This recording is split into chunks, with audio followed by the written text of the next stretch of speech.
श्री स्वामी समर्थ. मेष राशी 16 ते 31 ऑगस्ट पंधरवड्याचे राशी भविष्य. नमस्कार मित्रांनो, अमृतवाणी या चॅनलवर तुमचे मनपूर्वक स्वागत आहे. हा पंधरवडा तुमच्यासाठी नेमका कसा असेल? अनेक दिवसांपासून अडकलेली कामे पूर्ण होतील का? आर्थिक परिस्थितीत काही सकारात्मक बदल दिसतील का? नोकरी आणि व्यवसायात नवीन संधी मिळतील का? कुटुंबातील मतभेद दूर होतील का? प्रेमसंबंध आणि वैवाहिक जीवनात आनंदाचे क्षण अनुभवायला मिळतील का? आरोग्याची काळजी घ्यावी लागेल का? यासाठी जाणून घेऊया मेष राशीचे सविस्तर पंधरवड्याचे राशी भविष्य. व्हिडिओमध्ये पुढे जाण्याआधी कमेंटमध्ये श्री स्वामी समर्थ लिहा. स्वामी तुमच्या सर्व इच्छा पूर्ण करतील. हा काळ मेष राशीच्या व्यक्तींना मेहनतीचे योग्य फळ देणारा ठरू शकतो. काही दिवसांपासून मनात असलेली अस्वस्थता हळूहळू कमी होईल.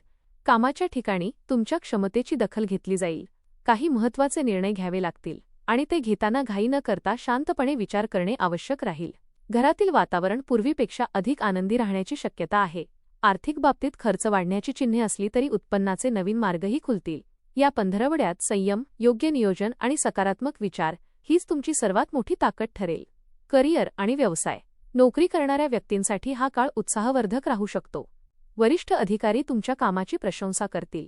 नवीन जबाबदारी मिळण्याची शक्यता आहे आणि ती जबाबदारी यशस्वीपणे पार पाडल्यामुळे तुमची प्रतिमा अधिक मजबूत होईल. कार्यालयातील स्पर्धा वाढली तरी तुमचे धैर्य आणि आत्मविश्वास तुम्हाला पुढे नेतील. नवीन नोकरी शोधणाऱ्यांना चांगल्या संधी मिळू शकतात. मुलाखतींमध्ये यश मिळण्याची शक्यता वाढेल. मात्र कोणत्याही कागदपत्रावर स्वाक्षरी करण्यापूर्वी सर्व अटी नीट वाचून घ्या. व्यवसाय करणाऱ्यांसाठी हा काळ नवीन संधी घेऊन येईल. नवीन ग्राहक मिळतील आणि जुन्या ग्राहकांशी असलेले संबंध अधिक दृढ होतील. भागीदारीत काम करणाऱ्यांनी आर्थिक व्यवहार स्पष्ट ठेवावेत. एखादी मोठी ऑर्डर किंवा नवीन करार मिळण्याची शक्यता आहे. व्यवसायाचा विस्तार करण्याचा विचार करत असाल तर योग्य नियोजन करूनच पुढे जा. जाहिरात आणि नवीन कल्पनांचा फायदा होऊ शकतो. मात्र अनोळखी व्यक्तींवर लगेच विश्वास ठेवणे टाळा. आर्थिक स्थिती. या पंधरवड्यात पैशांची आवक चांगली राहण्याची शक्यता आहे. पूर्वी अडकलेले पैसे परत मिळू शकतात. एखाद्या जुन्या गुंतवणुकीतून लाभ मिळण्याची शक्यता आहे. खर्च मात्र अपेक्षेपेक्षा वाढू शकतो.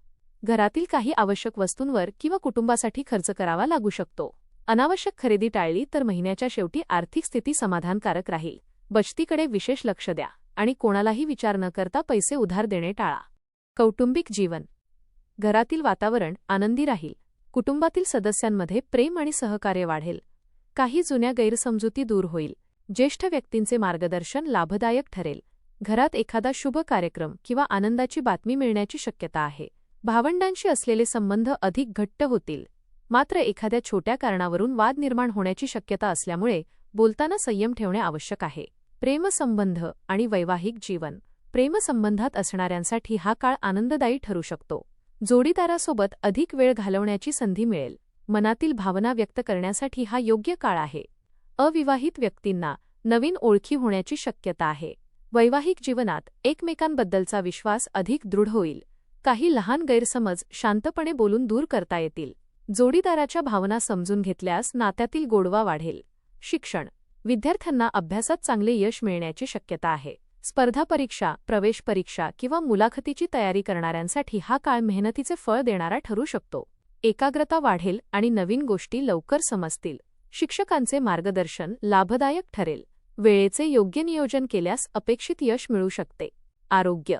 आरोग्याच्या बाबतीत हा काळ सामान्यतः चांगला राहील. मात्र कामाचा ताण आणि धावपळ यामुळे थकवा जाणवू शकतो. पुरेशी झोप घेणे आवश्यक आहे. पचनाशी संबंधित किरकोळ तक्रारी जाणवू शकतात. त्यामुळे आहारावर नियंत्रण ठेवा.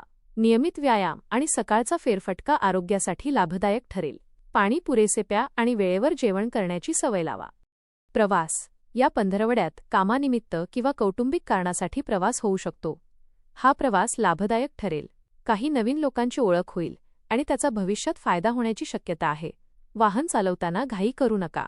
प्रवासापूर्वी आवश्यक कागदपत्रे आणि नियोजन पूर्ण ठेवा. सामाजिक आणि आध्यात्मिक जीवन. समाजात तुमचा मान सन्मान वाढेल. एखाद्या धार्मिक किंवा सामाजिक कार्यक्रमात सहभागी होण्याची संधी मिळू शकते. गरजू व्यक्तींना मदत करण्याची भावना वाढेल. आध्यात्मिक कार्यात मन रमल्यामुळे मानसिक शांतता मिळेल. सकारात्मक विचारांमुळे आत्मविश्वास अधिक वाढेल. उपाय. दररोज सकाळी उगवत्या सूर्याला तांब्याच्या लोट्यातून जल अर्पण करा. ओम भौमाय नमः या मंत्राचा 108 वेळा जप करा. मंगळवारी श्री हनुमानाचे दर्शन घेऊन हनुमान चालिसाचे पठण करा. गरजू व्यक्तींना लाल फळे किंवा मसूर डाळ दान करा. आई-वडिलांचा आशीर्वाद घेऊन दिवसाची सुरुवात करा. रागावर नियंत्रण ठेवून गोड बोलण्याचा प्रयत्न करा. एकूण हा पंधरवडा मेष राशीच्या व्यक्तींसाठी प्रगती, आत्मविश्वास आणि नवीन संधी घेऊन येणारा ठरू शकतो.